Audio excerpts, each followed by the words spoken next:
I'm sure one thing that you've done a lot of are these meets and greets and meeting with donors and networking. And I wonder if you have any advice for musicians about the most effective ways to develop networks and connections, and also how to handle these meet and greets and meet possible new donors or funders.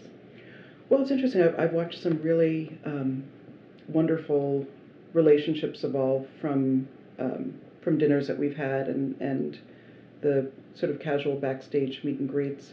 The quality of conversations can really be driven by the artist.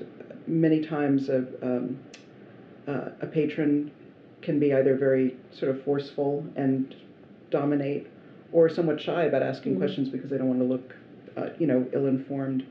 And very often the questions are focused on the artist and not necessarily on the patron. Where I've seen some really wonderful exchanges and longer-term relationships build is when the artist actually asks a question of the person that they're speaking with. So, what brought you to this concert? What do you do in your life? You've obviously you're committed to being on the board of this organization.